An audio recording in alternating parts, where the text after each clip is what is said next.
ओमज्ञानतिमिरान्धस्य ज्ञानाञ्जनशलाकया सत्सुरोन्मिलितं येन तस्मै श्रीगुरुवे नमः।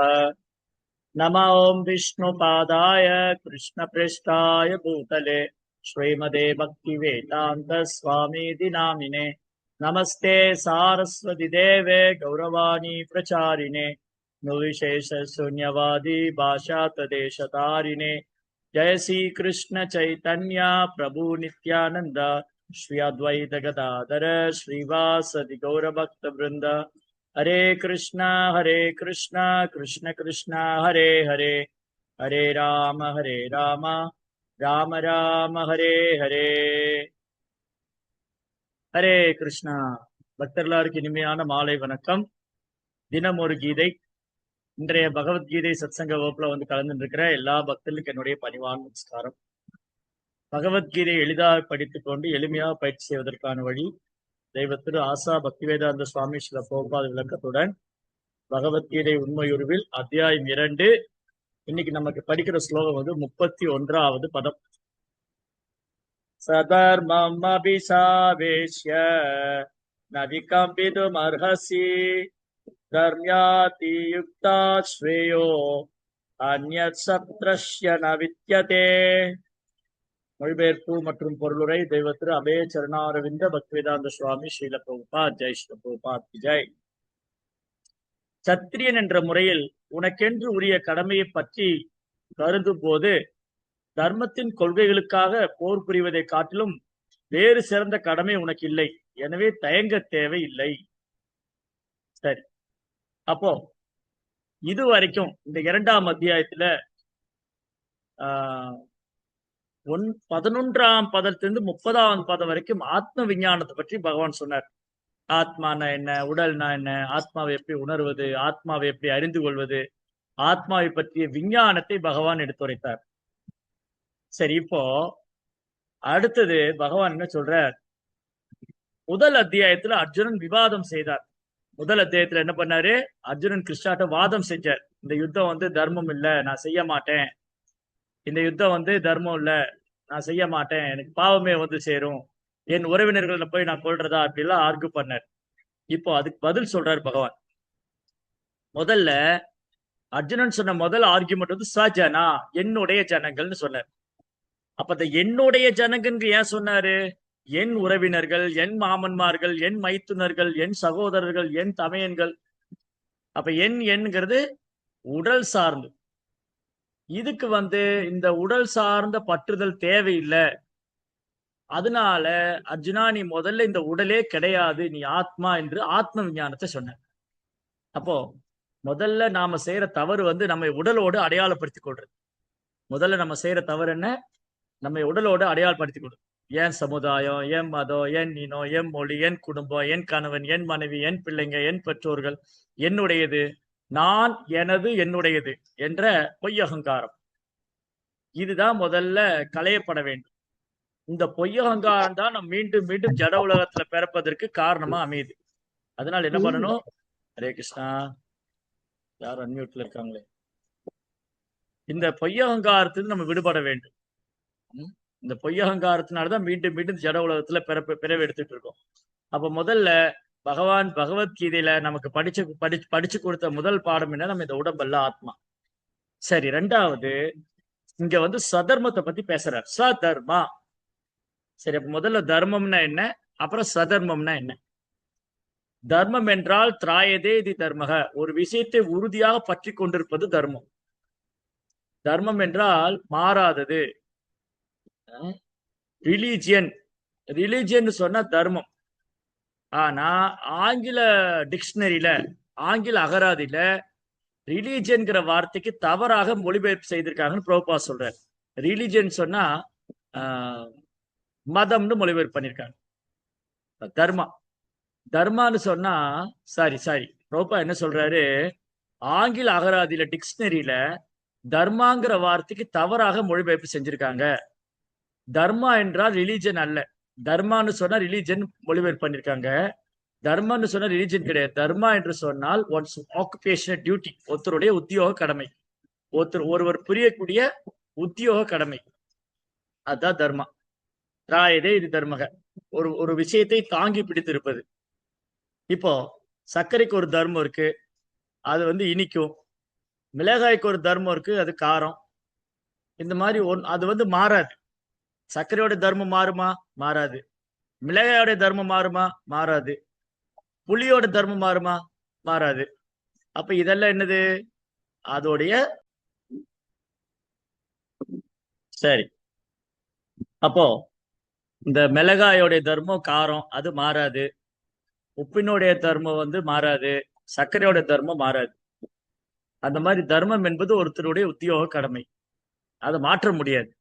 அப்ப ஆங்கில அகராதியில என்ன பண்ணிட்டாங்கன்னா, தர்மங்கிற வார்த்தைக்கு ரிலிஜன் மாத்திருக்காங்க. மதம்னு மாத்திருக்கிறதா ப்ரோபா சொல்றாரு. அது தவறான மொழிபெயர்ப்பு. ரிலிஜன் தர்மம் என்று சொன்னால் ஒருத்தருடைய உத்தியோக கடமை.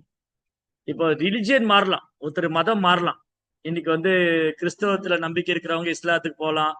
இஸ்லாத்துல நம்பிக்கை இருக்கிறவங்க அந்த நம்பிக்கையை விட்டுட்டு இந்துவை ஃபாலோ பண்ணலாம். இந்துத்துவத்துல நம்பிக்கை இருக்கிறவங்க அதை விட்டு கிறிஸ்தவத்துக்கு போகலாம். இந்த நம்பிக்கை மாறுது. ஆனா உத்தியோக கடமை மாறவே மாறாது. அப்ப தர்மம் என்றால் ஒருத்தருடைய உத்தியோக கடமை. அதான் சரியான மொழிபெயர்ப்புன்னு ப்ரோபா சொல்றாரு. சரி, இப்போ ஸ்வதர்மான்னு ஒண்ணு இருக்கு. ஸ்வதர்மா அப்படின்னா ஒருத்தருடைய தனிப்பட்ட உத்தியோக கடமை. அதுன்னு தர்மம் அப்புறம் தனிப்பட்ட தர்மம் ரெண்டு இருக்கு. தர்மம்னு ஒண்ணு இருக்கு.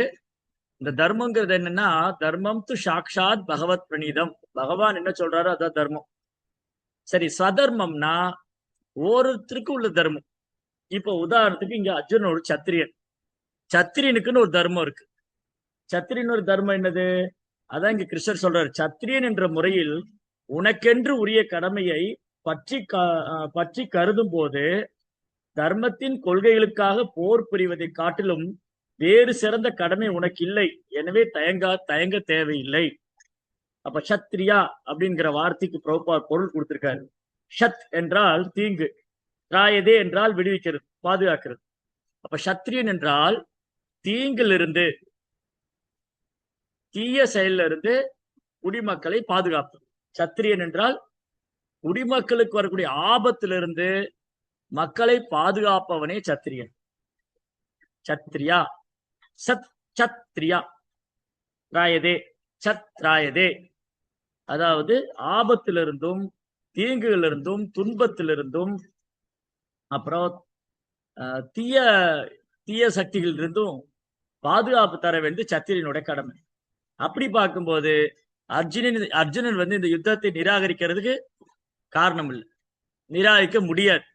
சத்திரியன்ற முறையில அர்ஜுனன் இந்த யுத்தத்தை நிராகரிக்க முடியாது. ஏன்னு சொன்னா மக்களை பாதுகாக்க வேண்டிய பொறுப்பு அவருடைய. துஷ்டர்கள்ட்ட இருந்து, அசுர குணம் படுத்தவங்கிட்ட இருந்து குடிமக்கள் தொல்லைக்கு ஆளாகாம இருக்கிறதுக்காக குடிமக்களை பாதுகாக்க வேண்டிய ரெஸ்பான்சிபிலிட்டி, பொறுப்பு வந்து அர்ஜுனனுக்கு. அதனால கிருஷ்ணர் சொல்றாரு, நீ உன்னுடைய தர்மத்தை மாற்றிக்கொள்ள கூடாது.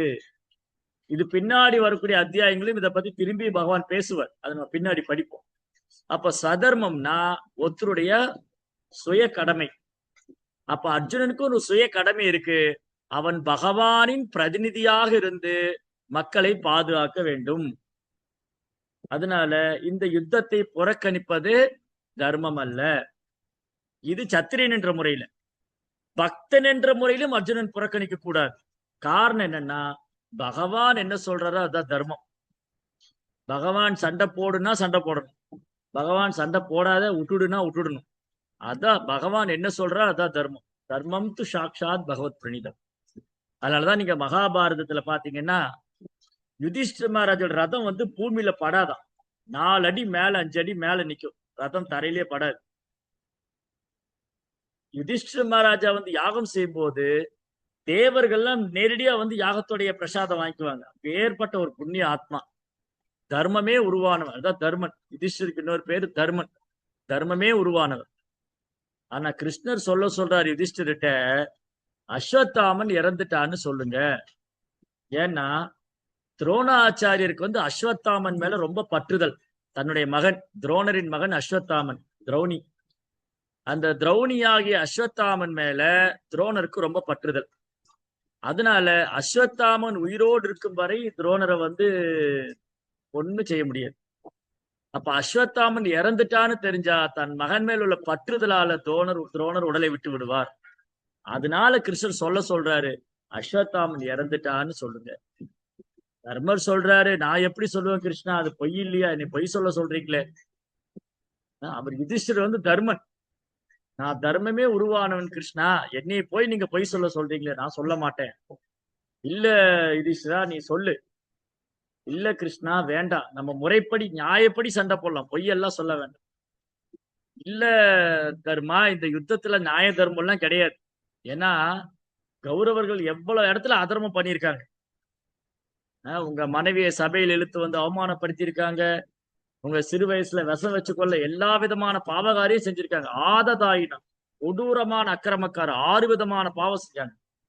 அவங்க வீட்டுக்கு தீய வச்சாங்க, விஷம் வச்சு கொள்ள பார்த்தாங்க, நிலத்தை அபகரிச்சுட்டாங்க, சொத்தை அபகரிச்சுட்டாங்க, உயிருக்கே ஆபத்தை ஏற்படுத்தினாங்க. அதனால நீ இதெல்லாம் பார்க்காத, நீ வந்து நான் சொல்றேன் சொல்லு, அஸ்வத்தாமன் இறந்துட்டான்னு சொல்லு. ஆனா யுதிஷ்டர் தயங்குறாரு. யுதிஷ்டரன் தயங்குனதுனால என்ன ஆச்சுன்னா, அவர் ரதம் தரையில விழுந்துருச்சான். தரையில முட்டாம இருந்த ரதம் வந்து தரையில விழுந்தது.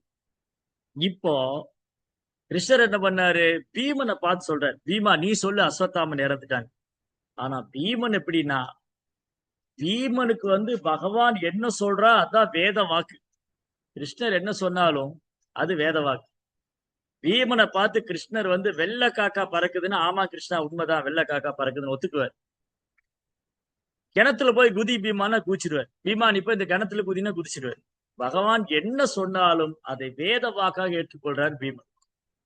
அதனால கிருஷ்ணர் சொன்னாரு, பீமா இந்த குருக்ஷேத்திர போர்க்களத்துல அஸ்வத்தாம்ங்கிற பேர் கொண்ட ஒரு யானை இருக்கு, அந்த யானையை நீ கொன்று விடுனர். உடனே சற்றும் தாமதிக்காமல் பீமன் போய் ஒரு கதை எடுத்து அந்த அஸ்வத்தாமன் யானையோட நட்டு மண்டையில் அடிச்சிட்டார். அஸ்வத்தாமன் யானை இறந்தது. இப்ப வந்து கிருஷ்ணர் சொல்றாரு, பீமா நீ சொல்லு அஸ்வத்தாமன் இறந்துட்டான்னு சொல்லு. ஆனா இறந்தது என்னமோ அஸ்வத்தாமன் யானை தான். ஆனா பீமன் சொன்னது அஸ்வத்தாமன் இறந்து விட்டான். துரோணர் முன்னாடி போய் பீமன் அஸ்வத்தாமன் இறந்தான், அஸ்வத்தாமன் இறந்தான், அஸ்வத்தாமன் இறந்து விட்டான். துரோணரால நம்பவே முடியல. என்ன பீமன் விளையாட்டுக்கு சொல்றானா இல்ல பொய் சொல்றானா, உண்மையா என் மகன் அஸ்வத்தாமன் இறந்து விட்டானா? இந்த பீமன் சொல்றான் அஸ்வத்தாமன் இறந்து விட்டான், அஸ்வத்தாமன் இறந்து விட்டான், கொஞ்சம் கூடி நம்பிக்கையே இல்லை. அப்ப வந்து துரோணாச்சாரியர் வந்து யுதிஷ்டிர மகாராஜை பார்த்து கேட்கிறார், யுதிஷ்டிரா நீ சொல்லு நான் நம்புறேன், அஸ்வத்தாமன் இறந்து விட்டானா நீ சொல்லு யுதிஷ்டிரா, நீ சொன்னா நான் நம்புறேன். அப்போ கிருஷ்ணர் சொல்றாரு, ஆமா சொல்லு யுதிஷ்டிரா, அஸ்வத்தாமன் ஒரு யானை இறந்துச்சுன்னு சொல்லு. ஏன்னா இந்த கூட்டத்துல அஸ்வத்தாமனுக்கு பேர் கொண்ட ஒரு யானை இருக்கு. அப்ப யுதிஷ்டிர மகாராஜா அஸ்வத்தாமன் சொல்லிட்டு யானைன்னு சொல்லி கிருஷ்ண சங்க ஊதிட்டார். சங்க ஊதுறாரு. அஸ்வத்தாமன் அப்படின்னு யுதிஷ்டிரர் சொன்னாரு. யான் தொடங்கும் போது கிருஷ்ண சங்க ஊதிட்டார். அந்த யானைங்கிற வார்த்தை துரோணர் காதுல விழல. அஸ்வத்தாமன் யானைங்கும் போது சங்கு ஊதிட்டாரு, இறந்தான் அப்படிங்கும் போது அவர் காதுல விழுந்தது. துரோணர் தன் ஆயுதங்களா போட்டு அப்படியே உடனே அர்ஜுனன் வந்து துரோணருடைய இல்ல திருஷ்டத்தும்ன துரோணரின் தலையை வெட்டி விடு, துரோணரை வதம் செய்யற. அப்போ இங்க என்ன முக்கியமான விஷயம் நமக்கு இன்னைக்கு நம்ம முக்கியமான பாடம் என்ன, இன்றைய வகுப்புல நாம் கற்றுக்கொள்ளக்கூடிய முக்கியமான விஷயம் என்னன்னு சொன்னா, பகவான் என்ன சொல்றாரோ அதான் தர்மம். தர்மம் து சாக்ஷாத் பகவத் பிரணீதம். பகவான் என்ன சொல்றாரோ அதுதான் தர்மம். தன் பக்தனுக்காக பகவான் எதை வேணாலும் சொல்லுவார். உண்மையை பொய்யாக்குவார், பொய்ய உண்மையாக்குவார், நல்லதை கெட்டதாக்குவார், கெட்டதை நல்லதாக்குவார், என்ன வேணாலும் செய்வார். தன் பக்தனுக்காக பகவான் என்ன வேணாலும் செய்வார். காரணம் என்னன்னா, பக்தன் வந்து பகவானே சரணாகதின்னு இருக்கு. எஸ், சோ பக்தனே பகவானே சரணாகதின்னு இருக்கார். பகவான் பக்தனுக்கு சேவை பண்ணணும்னு இருக்க. இந்த மகாபாரத யுத்தம் டேட் குறிக்க சொல்லுவாங்க சகதேவன் இல்லையா, நாளைக்கு அமாவாசை, ஆடி அமாவாசை. பாருங்க அமாவாசைன்னு என்னது, ஆக்சுவலி என்ன நடக்கும்னா, சகதேவன் வந்து பெரிய அஸ்ட்ராலஜர், ஜோதிட நிபுணர். அவர் வந்து ஒரு தேதி குறிச்சு கொடுத்தா அந்த குறிச்ச தேதியில் அது நடக்கும். இது துரியோதனுக்கு நல்லா தெரியும். அதனால துரியோதனன் என்ன பண்ணாரு, நேரா சகதேவன்ட்ட வந்தாரு. சகதேவா, இந்த மகாபாரத யுத்தத்துக்கு நான் ஜெயிக்கணும், இந்த யுத்தத்துல நல்ல நாள் குறிச்சு கொடு, நான் உன்னுடைய உதவியை நாடி வந்திருக்கேன். அதிதி தேவோ பவ. ஒருத்தர் நம்ம உதவியை நாடி வந்தா மறுக்க கூடாது. தர்மம், அதான் தர்மம். ஈயன இரத்தல் இழிந்தன்று, ஈயேன் என்றால் அதனிலும் இழிந்தன்று, கொல்லன கொடுத்தல் உயர்ந்தன்று, கொல்லேன் என்றால் அதனிலும் உயர்ந்தது. யாரா வந்து நம்மகிட்ட உதவி கேட்டு வந்தா இல்லைன்னு சொல்லக்கூடாது. நம்ம சக்திக்கு என்ன முடியுமோ அதை செய்யணும். அதான் தர்மம். அப்போ துரியோதனன் வந்து இந்த யுத்தத்துல ஜெயிக்கணுங்கிறதுக்காக சகதேவன்ட்ட வந்திருக்காரு, உதவி செய்யுங்க. ஆமா. சரி, சகதேவன் என்ன சொல்றாரா, கிருஷ்ணா வந்து சொல்றாரு சகதேவன்ட்ட. கிருஷ்ணா வந்து சொல்றாரு, சகதேவா நீ சரியான நாளை குறிச்சு கொடுத்துறாத, துரியோதனன் ஜெயிச்சிருவான், நீ மாத்தி கொடுத்துரு, தப்பான ஒரு டேட்டு கொடுத்துரு. சகதேவன் சொல்றாரு, கிருஷ்ணா நான் எப்படி பொய் சொல்ல முடியும்? ஜோதிர் வேதத்துல நான் பொய் சொன்னா நான் வந்து நரகத்துக்கு தான் போவேன். நான் வந்து எப்போ உண்மையதான் சொல்லணும் கிருஷ்ணா. சிங்கி பாருங்க, கிருஷ்ணர் சொல்றதா தர்மம். ஆனா சகதேவன் தயங்குறாரு. ஏன்னா சகதேவன் தூய பக்தரா இருந்ததுனால அவர் பொய் சொல்றது தயங்குறாரு, டேட்டு மாத்தி கொடுக்க தயங்குறாரு. சகதேவன் சொன்னாரு, இல்ல கிருஷ்ணா நான் முடியாது, நான் சரியான டேட்டு குறிச்சு கொடுத்துருவேன் அப்படின்னு சொல்லிட்டு, நீ அம்மாவாசை அன்னைக்கு தொடங்கு. என்ன பண்ணார் சகதேவன் துரியோதனை பார்த்து, நீ அம்மாவாசை அன்னைக்கு இந்த யுத்தத்தை தொடங்குனா நீ ஜெயிச்சிருவேன்னு. துரியோதனுக்கு ரொம்ப சந்தோஷம், ஏன்னா சகதேவன் பொய் சொல்ல மாட்டான். ரொம்ப சந்தோஷமா வந்தார். இப்ப என்ன பிரச்சனை ஆயிடுச்சுன்னா, கிருஷ்ணாவுக்கு வந்து இது இப்போ சவால் ஆயிடுச்சு. ஏன்னா இப்போ அம்மாவாசை அன்னைக்கு மகாபாரத யுத்தம் தொடங்கினா துரியோதனை ஜெயிச்சிருவான். அப்ப தன் பக்தர்களை காப்பாத்தணும். கௌந்தேய பிரதிஜானிக்கு நமே பக்த பிரசித்தி, கிருஷ்ணா சொல்றாரு, என் பக்தன் என்னைக்கு வீண் போக மாட்டேன். இப்போ பாண்டவர்களை காப்பாத்தணும். பாருங்க, பாண்டவர்கள் கிருஷ்ணருக்கு சேவை பண்றாரா, கிருஷ்ணர் பாண்டவர்களுக்கு சேவை பண்ணிட்டு இருக்காரு? கிருஷ்ணர் தான் பாண்டவர்களுக்கு சேவை பண்ணிட்டு இருந்தாரு. என்ன செஞ்சாரு, திடீர்னு போய் கிருஷ்ணா தர்ப்பணம் பண்றாரு. திடீர்னு போய் கிருஷ்ணா என்ன பண்ணாரு, தர்ப்பணம் பண்றாரு. ஆத்துல இறங்கி, நதியில இறங்கி. எல்லாருக்கும் சந்தேகம். எல்லாரும் கேட்கிறாங்க, பாண்டவர்கள் யுதிஷ்ட மகாராஜ், நகுலன், சகதேவன், அர்ஜுனன், பீம, அப்புறம் குந்தி தேவி, வியாசர், எல்லாரும் கேட்கிறாங்க, கிருஷ்ணா இன்னைக்கு அமாவாசையே இல்லையே, இன்னைக்கு தர்ப்பணம் பண்றீங்க? அதெல்லாம் கண்டுக்கவே இல்லை. கிருஷ்ணர் பாட்டுக்கு மும்முரமா பண்ணிட்டு இருக்காரு. ஓம் கேசவாயன மாதவாயனம் அவர் பாட்டு சொல்லிட்டு இருக்காரு, ஓம் கோவிந்தாயன. எல்லாரும் கேட்கிற, இல்ல கிருஷ்ணா என்ன கிருஷ்ணா பண்றீங்க, இன்னைக்கு அமாவாசை கிடையாது. அப்புறம் கண்டுக்கவே இல்லை, பண்ணிட்டே இருக்காரு. இப்போ முனிவர்களுக்கு எல்லாம் சந்தேகம் வந்துருச்சு. முனிவர்கள், ரிஷிகள், வியாசர் மாதிரி உள்ளவங்களுக்கு எல்லாம், வியாசர், நாரதர், கிருஷ்ணர் என்ன பண்றாரு, இன்னைக்கு அமாவாசை கிடையாது, இன்னைக்கு போய் தர்ப்பணம் பண்ணிட்டு இருக்காரு.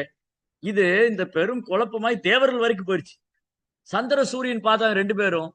சந்திரன் சூரியன் பாக்குறாங்க, இன்னைக்கு அமாவாசையே இல்ல, கிருஷ்ணர் போய் தர்ப்பணம் பண்ணிட்டு இருக்காரு, வா போய் நேர்ல கேட்போம். ரெண்டு பேரும் வந்துட்டாங்க.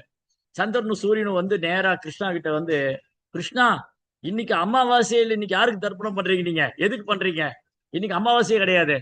அப்ப கிருஷ்ணா சொல்றாரு, அமாவாசைன்னு என்னன்னு, சந்திரனும் சூரியனும் ஒன்னா வந்தா அமாவாசை.